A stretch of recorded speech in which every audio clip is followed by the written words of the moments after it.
Do collagen supplements improve your skin? Do they make you less wrinkly? Do they make you look younger?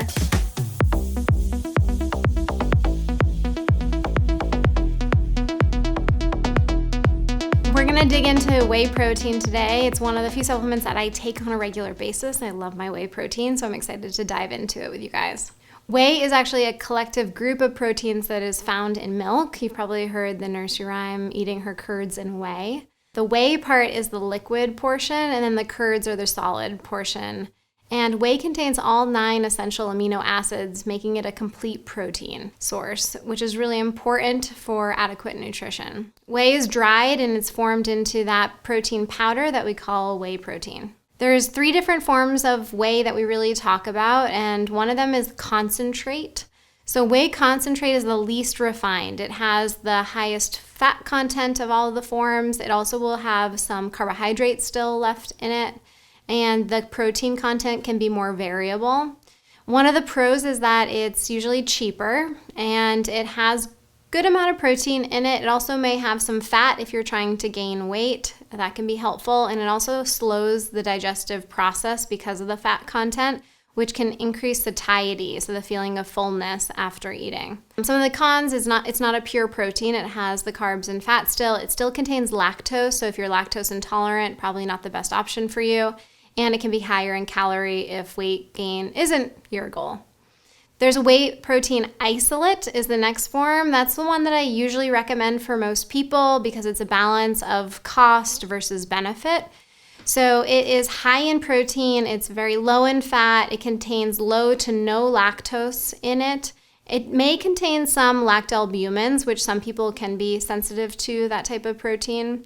It's relatively affordable. It's a little bit more expensive than the concentrate, but it's going to be less expensive than the hydrolysate, which we'll talk about. It's usually good for lactose intolerance people because it has low to no lactose in it. And overall, it's the most common form that most people will end up taking if their goal is to put on muscle mass.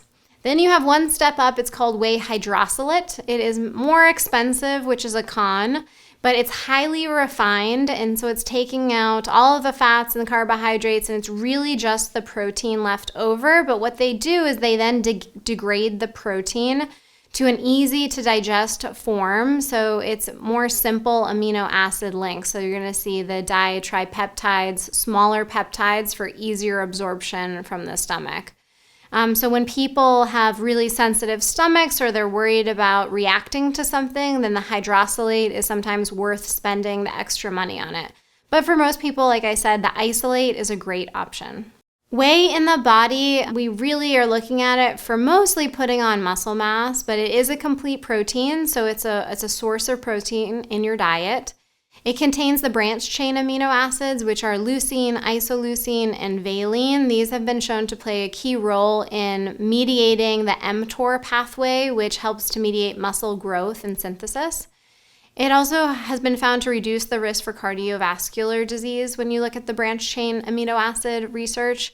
And branched chains have also been found to reduce insulin resistance as well. We want to go through why muscle mass actually matters to your health when we're talking about whey protein, because that's one of the biggest things that people will take whey protein for. So why do you need muscle? Well, you need muscle to walk, to carry your groceries, to be able to actually sit down on the toilet or stand up from the toilet, to go hiking, biking, and of course lifting, so any physical activities. But the first things that I mentioned, the walking, the carrying your groceries, we take these for granted a lot of the times, but when people age, these are the activities of daily living that they'll start to be limited by. And so while it may not be an issue for you right now, if you're in your 30s, 40s, or 50s, once people get into their mid-70s, 80s, the activities of daily living can be the things that are really limiting them to be able to live alone and be independent. And so these are the things we should start to focus on when we're younger to make sure that once we get into our 70s and 80s, we can still do the things that we want to do. Muscle mass naturally declines as we age. It's unfortunate, but it's true. Especially once you hit 75, muscle mass starts to decline at a much faster rate. So we always have to be factoring that we will lose muscle mass as we age. And so putting on muscle mass when we're in our 20s, 30s, 40s, 50s is so important to get us to a baseline that is higher than the level we want to end up with in our 70s, 80s, and 90s. So to put numbers into perspective, about 16% of elderly patients have sarcopenia. 16% of elderly persons have sarcopenia. It's a really high number when you consider that sarcopenia is a medical diagnosis of low muscle mass. It also is associated with mortality in general, cognitive decline, dementia, diabetes, bone loss from osteoporosis, as well as high blood pressure. So your muscle mass directly influences your general health and is one of the biggest indicators in my mind of your health status. So in my practice, we'll actually have people do a grip strength measurement test where we'll test how strong their grip is to be a reflection of their total body strength, because we know strength and muscle are so important in preventing the aging process and slowing down that process and preventing most chronic diseases. When we talk about different protein sources, one of the main things we're typically considering is the amount of leucine that are in each of these. Leucine is an amino acid. It's a branch chain amino acid, and you'll find it in different quantities in different protein sources. Leucine is important because it's the main driver, or one of the main drivers, I should say, of muscle mass gains in protein synthesis. So collagen protein has around 2 to 4% of leucine. Soy protein has 7 to 9% leucine content, and whey protein has 8 to 12% leucine content. So it's highest among those three, and that's really why we focus on whey protein as one of the better options for building muscle mass. Let's dive into some of the research around whey. So the main thing that whey is going to be researched for, its ability to put on skeletal muscle mass, which it has a lot of great research for. The other thing is that it's going to help with health span, and one of the research studies shows that moderate protein supplementation can help maintain muscle mass in older adults. So that's where we're talking about preventing muscle mass decline and helping to maintain the levels currently. This study looks at the effects of whey protein alone or as part of a multi-ingredient formulation on strength, fat-free mass, which is muscle mass, or lean body mass, in resistance-trained individuals. And it was a meta-analysis looking at people that were doing resistance training. They looked at 11 studies and 192 subjects, and they found that whey increased muscle mass as well as upper and lower body strength compared to the same amount of calories from either carbohydrates or non-whey protein supplements in resistance-trained individuals. So again, there's a lot of studies that show this, but whey protein is effective at increasing muscle mass, especially when it's paired with resistance training.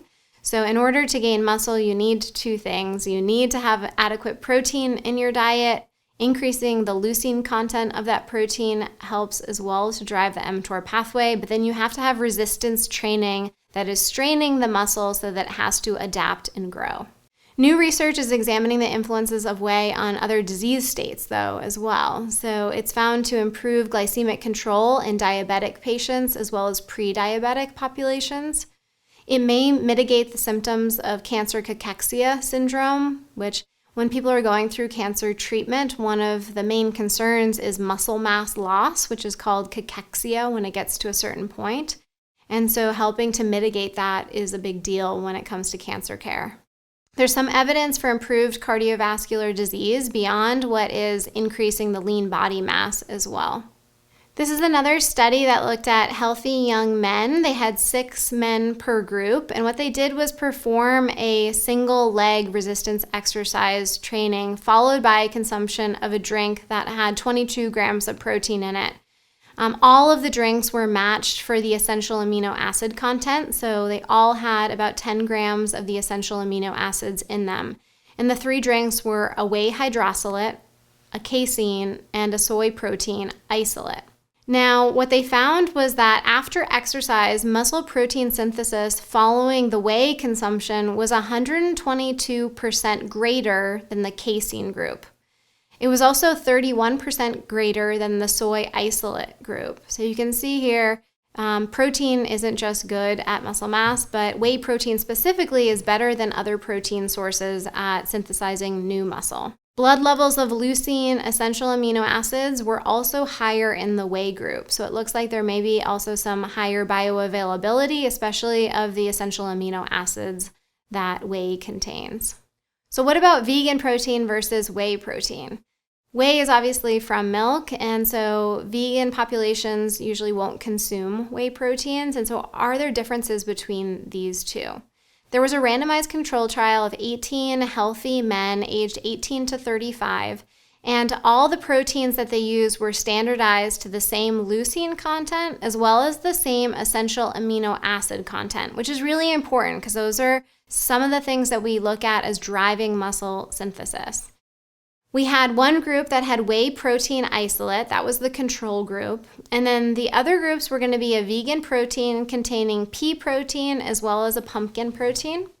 And there was another group of a vegan protein that had pea, pumpkin, and sunflower, and then there was a hydrolyzed pea and pumpkin protein.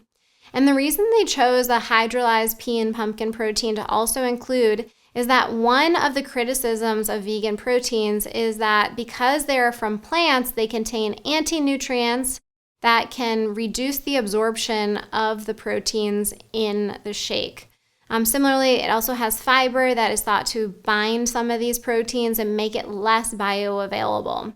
So they chose the hydrolyzed pea protein because what that does is it breaks up the peptides in the protein to, again, those smaller peptide forms that are much more easily absorbed over the digestive tract into circulation versus the whole protein source. So that was the hydrolyzed pea and pumpkin protein shake. And what they found is that the essential amino acid levels over the 4 hours that they looked at them were 30 to 40% higher in the whey group compared to the plant-based groups, including the hydrolyzed pea and pumpkin protein group. So really surprising in my mind even when they hydrolyzed the vegan protein source, it was still less bioavailable. Whey showed higher peak leucine levels after 60 minutes versus any of the other plant protein sources as well. So really interesting study that shows that whey protein has components to it or characteristics to it that make it more bioavailable and likely a superior protein for gaining muscle mass. This is not to say that you can't be vegan and gain muscle mass. Of course you can. You may just have to increase the amount of protein you're taking and be more specific with your diet. What is the optimal intake? So I want to talk about the optimal intake for protein in general because whey protein ends up being an addition to your diet. So I consider it a food source when it comes to whey protein. The optimal intake is variable and it's not agreed upon by all the sources. So the RDA for protein is only 0.8 grams per kilogram to 1.2 grams per kilogram, depending on if you're sedentary or if you're an athlete. I think that both of these are actually too low. So what I recommend for my patients is 1 gram of protein per pound of body weight. The RDA is kilograms per grams per kilogram. And so 1 gram of protein per pound of body weight is usually where I'm focusing my patients at, which is a lot of protein. It's actually more difficult to get than you would think. And because of that, most of my patients will also be supplementing with a protein source to get that extra amount of protein. And that's really because I prioritize muscle mass for longevity and preventative health reasons in my practice. For the timing of whey protein, when should you take it? Should you take it after a workout? When does it matter? The research kind of shows it doesn't really matter as much as we thought it mattered. So you can treat it like a food and consume it whenever you would be consuming your protein. The amount of protein at each serving does matter though. So it makes no sense to have 10 grams of whey protein. That's not enough protein to stimulate the muscle synthesis pathway. You really want to make sure you're getting a minimum of 25 grams of protein in a meal or in a shake if it's whey protein in order to stimulate that mTOR pathway that helps us produce more muscle mass. So 25 grams is the minimum, and then after you get above 60 grams of protein, there's not much additional benefit. When you have an overabundance of protein in the diet, you can't just make all of this muscle. So the overflow will eventually go to gluconeogenesis, which is the process of making blood sugar out of protein from the diet. Should you just consume food or should you take away protein? So should you just rely on other protein sources in your diet or do you need to supplement as well? You can definitely get enough protein just from dietary sources, but with my patients, again, we have a higher ideal intake of protein. So most people will need to take a protein in order to reach that goal. There is a few myths about whey protein. One of the biggest ones about protein in general is that it damages the kidneys. Whey protein does not damage the kidneys. This is a myth. Of course, there's certain conditions where we don't want to eat high amounts of protein. Talk to your doctor, but for the general public, this is a myth. In summary, whey protein has great research behind it. This was one of the few videos you probably noticed where it wasn't conflicting back and forth. It's pretty solid across the research that whey helps to build muscle, but also may be beneficial for other disease states as well. I personally take it, and I recommend a lot of my patients to take it as well, especially for those interested in building or maintaining their muscle mass, which in my mind should be every human on the planet. I usually suggest a whey isolate. If you're really worried about reacting to certain proteins, then a whey hydrolysate might be a better option, considering it is an increased cost, something to weigh. I hope you enjoyed this video, and we'll be back. We're talking about creatine, which is one of the supplements that I take on a regular basis, so excited to share it with you guys. Creatine is made in the body from amino acids. It's an energy reserve in the muscle, and it forms high energy bonds with phosphate, which releases free energy and promotes the resynthesis of ATP. So what that means is that creatine pairs with phosphate, and when the phosphate is released, we get this release of energy, which we can use if we're exercising or if we need more energy sources. Creatine is also an osmolyte, which pulls water into the muscle cell, potentially activating anti-inflammatory pathways and promoting muscle cell proliferation, meaning growth of muscle cells and more muscle cells. And it has a key role in energy production in the brain as well. So we'll talk about creatine for brain health. You can consume creatine in the diet. Highest concentrations are going to be in red meats, seafood, as well as chicken, so all animal sources. Cheese and milk also contain small amounts of creatine, and there's no vegan sources for creatine. However, if you consume foods that are rich in the amino acids that make creatine, things like arginine, glycine, and methionine, then that may be able to boost endogenous, your own natural production of creatine. Humans can make about 1 gram of creatine per day on their own. There's a bunch of different forms of creatine on the market, so if you're looking at supplement labels, you'll see a whole variety to choose from, and this is super simple. You only have to remember one form of creatine from this course because that's the only one that really matters. It's called creatine monohydrate. I abbreviate it CM. It's composed of creatine and a water molecule, and it's the most common, it's the best studied formulation there is. So don't waste your money on the more expensive forms that don't give you any extra benefit. So just focus on creatine monohydrate. Other creatine formulations, they may say that they have better absorption or they have better effects on the body, but really when they're compared to creatine monohydrate, they don't have any apparent advantages, especially due to the fact that most of them are more expensive as well. What is the research saying about creatine? So creatine supplementation has been studied for a long time to improve strength as well as power, performance, and training. New research is being conducted surrounding creatine's role in cellular energy production, inflammation, cognitive function, as well as certain GI disorders. I want to look at exercise performance first, since this is where most of the research around creatine is based off of. And it's pretty well established that creatine is an ergogenic aid, and it's used to increase strength and power performance. Ergogenic aid just means that it improves exercise performance. There's been many randomized control trials that have reaffirmed the benefits of creatine supplementation on sprint exercise performance, being able to sprint faster, high intensity exercise in both men and women, as well as resistance training and strength. So creatine supplementation doesn't have significantly positive effects when you're looking at endurance athletic events that are longer in duration. It's more for acute performance, things like strength and power. But scientists are speculating that it may improve more of a hybrid-based training program where there's some sprinting and some endurance involved. There is some research on cognition, so creatine plays a key role in brain energy production. Interesting fact is that the brain uses about 20% of the body's energy supply. However, it only makes up 1.5% of our body weight in general. So your brain only weighs about 5 pounds. So for a 180, 150 pound person, that's only about 1.5% of your body weight, while consuming 20% of the energy. One meta-analysis looked at 23 randomized controlled trials, and they found that creatine supplementation improved memory compared to placebo. Older adults from age 66 to 76 in particular saw improvements in terms of memory. Creatine supplementation was found to delay memory fatigue, improve hand grip strength, which is a measure of total body strength really, as well as strength endurance in young adults.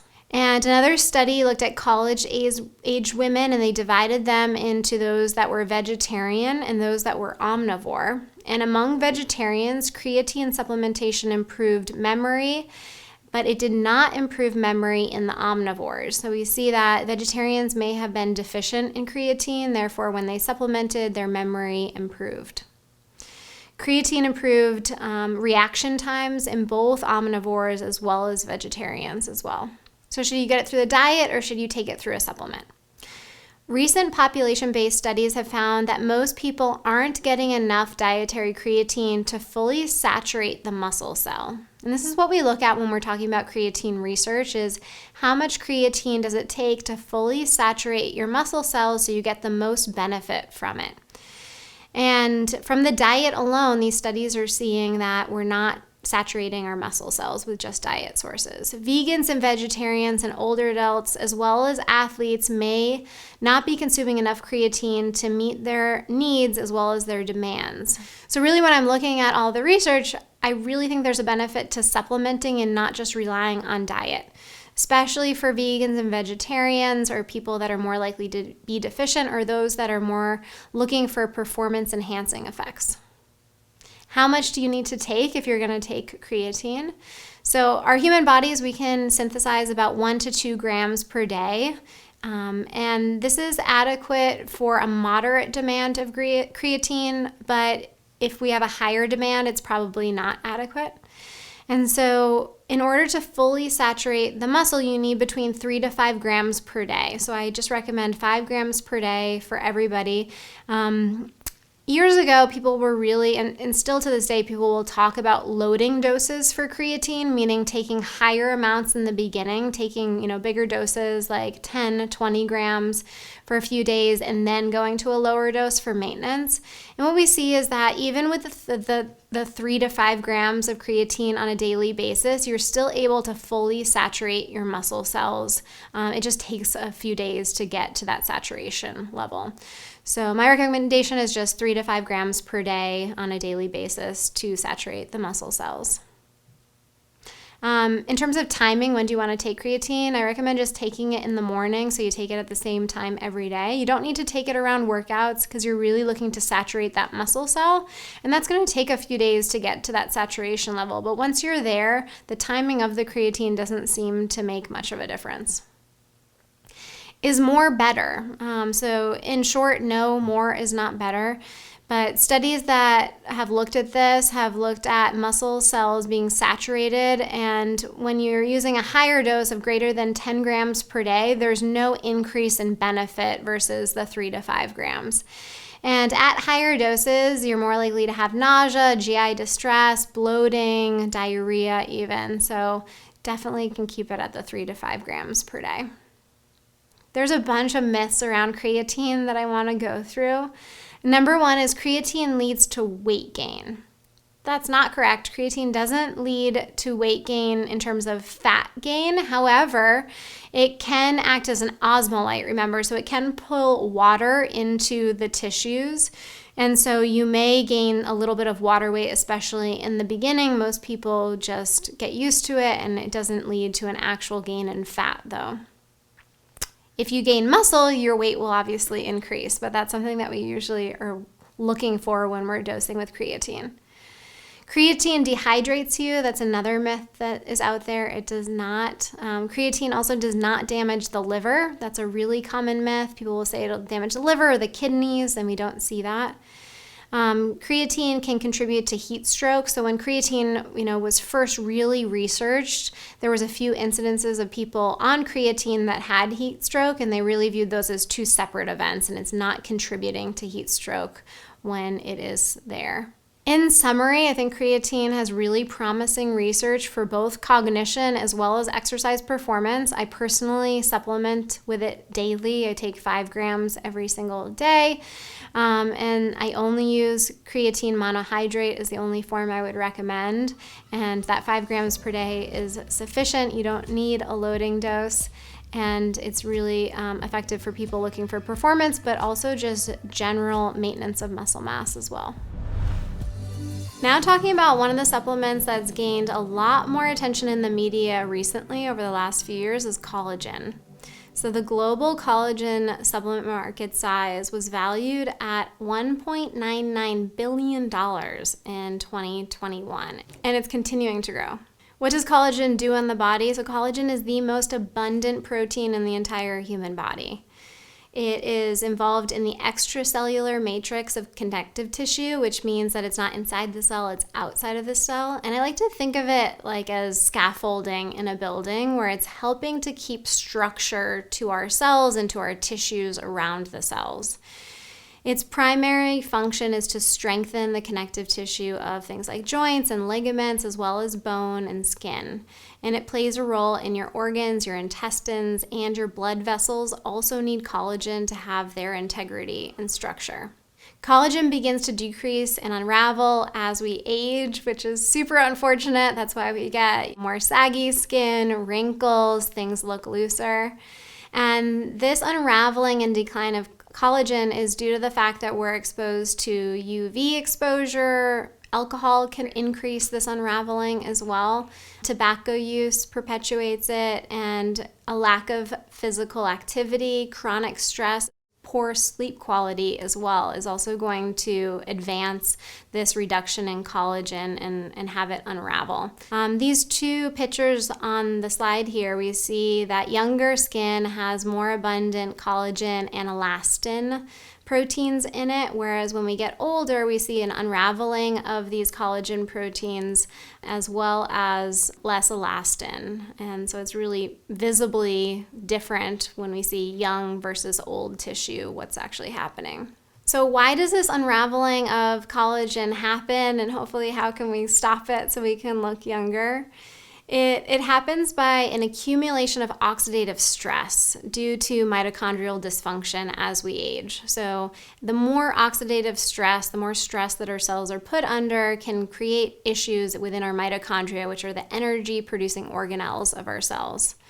Environmental factors can speed this process up, which is why we want to focus on reducing that process to improve our skin quality. Ultimately, loss of collagen leads to these things like wrinkles, loose skin, decrease in muscular flexibility, joint pain, osteoarthritis, loss of mobility, as well as GI problems. To understand the collagen research, we have to do a little quick aside and understand how our body digests proteins in general. So this is called Protein Digestion 101 with Dr. Mary. So when you consume a protein, it's in the form of a polypeptide typically. So what that means is peptide stands for protein, and when you have many peptide chains together, it makes a polypeptide. A peptide is just a bunch of amino acids that are strung together. Amino acids are the building blocks of proteins. They're the simplest form of a protein. So chicken has tons of protein in it. If you consume chicken in your mouth, you start to chew it. That's the mechanical digestion that happens. When it hits the stomach, your stomach will release hydrochloric acid and pepsinogen, which starts to degrade the protein there. And then it goes into the small intestines, the duodenum. And in the duodenum, pancreatic enzymes like trypsin are released, and they activate and they start to break down the chicken more. And then finally, on the small intestines, we have something called brush border enzymes. And these brush border enzymes are going to start to cleave the peptide into single amino acids or 2 amino acids or maybe 3 amino acid links. So when you have a single amino acid, it's just called an amino acid. When you have 2 amino acids together, it's called a dipeptide. And then when you have 3 amino acids together, it's called a tripeptide. And we're going to be using those terms throughout the research. Only amino acids, dipeptides, and tripeptides are absorbed from the intestines into circulation to be used in our tissues. And this is the part that is so important to understand collagen. Because some people think if you eat collagen, then somehow it just goes in and goes right to your ligaments, goes right to your skin to improve the tissue quality, and that's just not the case. Your body will take in the collagen just like it takes in the chicken or the steak, breaks it down to these really simple amino acids, dipeptides, and tripeptides, and then it goes into circulation and your body decides, where should we put this to use? So you can see right there that, some of the thoughts behind, well, if I eat collagen, then I'll have more collagen. And it's just not the case. Our body will figure out where we need it the most and then divert the amino acids to those locations. There are tons of food sources of collagen, so you can get it from your diet. Animal proteins like fish, meat, dairy products, and eggs all have collagen in them. Animal skin in particular is really rich in collagen, as well as making a bone broth. So when you take bones from an animal, you boil them down and you get this gelatinous material after you put it into the fridge. That's really rich in collagen. The amount of collagen in the bone broths are really variable, so it depends on who made it, how many bones and cartilage pieces they used in it to see how much cartilage you would actually get out. Also, you want to make sure you're consuming foods high in vitamin C and zinc and copper because those are the nutrients needed to actually make collagen in your own body.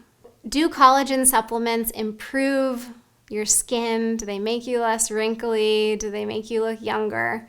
There was a randomized control trial that looked at collagen in 53 women, and they were assigned to either taking a placebo or 15 grams of collagen per day. What they found is in the group that consumed the 15 grams of collagen per day, they had improved hydration of the skin, elasticity, and the appearance of wrinkles reduced as well. And this was over a course of 12 weeks. This is a really small study, but promising effects. We also like to look at collagen from a body composition standpoint because it is a protein. So what they saw was improved body composition, meaning increase in muscle mass, decrease in fat mass, improved muscle strength when paired with resistance training protocol in elderly sarcopenic men after 12 weeks of collagen supplementation. So when I look at something like this in terms of a study, I'm really thinking that it's likely not that it's, collagen has these crazy effects, but protein in general is going to improve muscle mass, improve muscle strength when it's paired with exercise, especially in people that are sarcopenic, meaning they have really low muscle mass and they're muscle wasting. But also good to know that it is an option as a protein supplement. One meta-analysis looked at 12 randomized control trials, and they found that collagen peptide supplementation led to an increase in fat-free mass, which is muscle mass. All of these studies, though, did not compare collagen to another protein. They compared it to a null placebo, meaning it was either you're consuming collagen protein or you're not consuming the same amount of protein in another form. So the results are not surprising. If you eat more protein and you exercise, you are going to increase in muscle mass. And there is another protein source, which we will eventually talk about in this course, that is likely a better suited for increasing muscle mass. So when we look at increasing muscle mass with proteins, we're really looking at one of the big factors is the leucine content of the protein source itself. So leucine is one of those amino acids. It's a single amino acid. It's also a branched chain amino acid. And leucine is a main driver for muscle mass gains. And so we want to look at how much leucine is in collagen versus soy versus whey. So collagen protein contains around 2 to 4% leucine. Soy protein is 7 to 9% leucine, so even better than collagen. Whey protein, though, is 8 to 12% leucine, which is why it has a lot better research when it comes to gaining muscle mass. So does collagen help with injury? There was decreased pain intensity during exercise in young athletes with knee injuries after 12 weeks of taking 5 grams per day of collagen peptide supplementation. So it actually may help with pain resulting from an injury of a joint. Osteoarthritis, collagen was looked at in a meta-analysis of 5 randomized controlled trials, and what they found is that collagen was effective at improving osteoarthritis symptoms by decreasing the osteoarthritis severity score indexes. Stiffness decreased with collagen, but pain subscores did not improve with collagen. So they only reported improvements in stiffness with the osteoarthritis trials. A systematic review of 6 studies claimed that there is insufficient evidence to recommend the generalized use of collagen hydrolysate in daily practice for the treatment of patients with osteoarthritis. So when they looked at everything, they said, we don't think it's useful. If stiffness is your main concern with osteoarthritis, then maybe it's going to be beneficial, but the research is really varying on this one.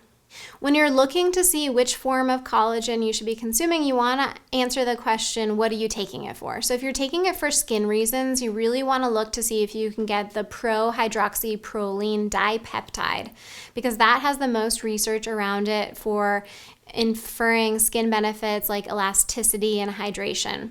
I looked around and I couldn't find one myself, but I'm guessing there's a product out there that has this pro-hydroxyproline, and it's a dipeptide. It's just going to contain those 2 amino acids in it. Collagen hydrolysate is the ideal form for skin benefits if you can't find that pro-hydroxyproline form. So collagen hydrolysate is the next best one for skin issues, elasticity and reducing wrinkles. If you're using it for a protein source, then the form doesn't matter as much because you're really just looking to get increased protein intake with that. You really want to look out for proprietary blends because you're not going to get clear information on what is actually in the supplement and how much of what you're getting. For dosing for skin elasticity, you're looking at 15 grams per day and definitely taking it for up to 12 weeks like the study showed to see effects of it. For joint health, you're looking at 5 to 10 grams per day, and the timing of this is irrelevant. So you're treating it more like a food. You could consume it in a smoothie or eat it any time of day. I want to go over one myth that's on the market, one scam that I've seen, and that's topical collagen for wrinkles or elasticity. So there's so many collagen products out there now. People are putting it in all of their supplements, and one thing they're doing is they're putting it in creams or topical products. But that's just not how collagen works. Collagen molecules are much too large to be absorbed by the skin and go into effect with reducing wrinkles. So you really want to be taking this orally to see any benefit from it. Can you consume too much collagen? The answer in short is no. It's really considered a food, but if you ate a ton of chicken, you would probably get a stomach ache at a certain point, and the same goes with collagen. So if you eat too much of it, you're probably not going to feel great, but there's no upper limit, there's no toxicity to collagen that exists. So in summary, do I recommend collagen or not? If you're really worried about skin elasticity and wrinkles, there may be some benefits, so something to consider. Joint health, maybe, not great research, but some. And then for muscle mass gains, I definitely think that there's better protein options out there, which we will talk about, but whey protein specifically. But all in all, it really just depends on your goals whether collagen is going to be right for you. Also, consider increasing your intakes of vitamin C, zinc, and copper in the diet, which are needed to make collagen endogenously naturally. Hey, I'm glad you enjoyed this video. We have more on the way, so click the notification bell below, and I'll see you in the next one.